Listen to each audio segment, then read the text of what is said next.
Hello friends, કેમ છો? મજામાં? જય શ્રી કૃષ્ણ, જય અંબે.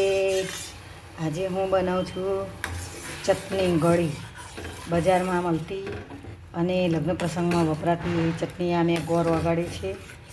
ગોળ સરસ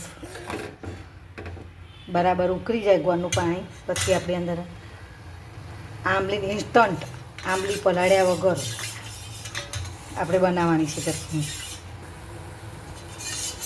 જો ફ્રેન્ડ્સ, આમાં મેં આંબલીનો પાવડર તૈયાર મળે છે. આંબલીનો પાવડર હું તૈયાર રાખું છું, તો મેં આમાં પલાળી અને મૂકી દીધું. અને મેં દેશી ગોળ નાખ્યો છે. હજી આનો કલર પછી આવશે. 1 ચમચી કોર્નફ્લોર નાખ્યો છે.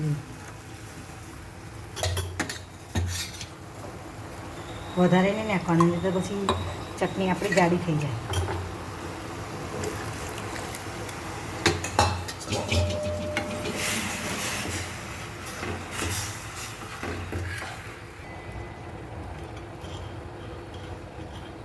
હવે તેમાં 1 નાની ચમચી સૂંઠ પાવડર, 1 મોટી ચમચી કશ્મીરી પાવડર, લાલ મરચું, અને અડધી ચમચી જેટલો ચાટ મસાલો. કાશ્મીરીથી કલર આવે, તીખાશ ના હોય કાશ્મીરીમાં, પણ એનો કલરથી મસ્ત જોઈને જ આપણને ખાવાની ઈચ્છા થઈ જાય. જુઓ ફ્રેન્ડ્સ, આપણી આ રીતની ચટણી કરવાની છે. બની ગઈ છે ને સરસ, મસ્ત ખાટી મીઠી સરસ થઈ છે ચટણી. તો આ ચટણી આવી રીતે બનાવવાની.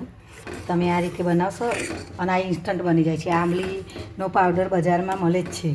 તમે બજારમાંથી આંબલીનો પાવડર લાવી દો, તો તમે ગમે ત્યારે તમારે ખાવાની ઈચ્છા થઈ હોય તો કંઈક વસ્તુ બનાવવાની, કંઈક નવી વસ્તુ બનાવતા આંબલી પલાળવાની ઝંઝટ વગર આ જલ્દી બની જાય છે. જો મેં કેવી ઘડીકમાં બનાવી દીધી ને, 5-7 મિનિટમાં તો ચટણી આપણી તૈયાર થઈ જાય, વગર પલાળ્યા વગર કશું કર્યા નહીં.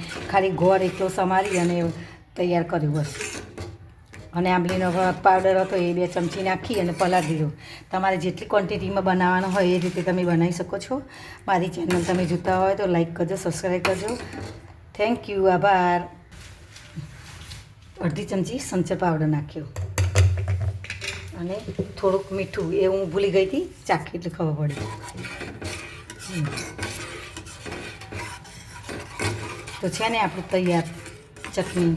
આ બધી જે વાનગીઓમાં આપણે ચટણી ખવાતી હોય બહારથી, આપણે સમોસા, કચોરી, પકોડી, ભેળ, બધામાં જેમાં ખાવી હોય તેમાં બધામાં અમે ખાઈ શકાય એવી રીતે બનાવી છે પકોડીઓ છે ને.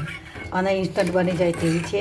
તો તમે મારી ચેનલ જોતા હોય તો તમે લાઈક કરજો, સબસ્ક્રાઈબ કરજો અને શેર કરજો, કમેન્ટ કરતા રહેજો. થેન્ક યુ, આભાર.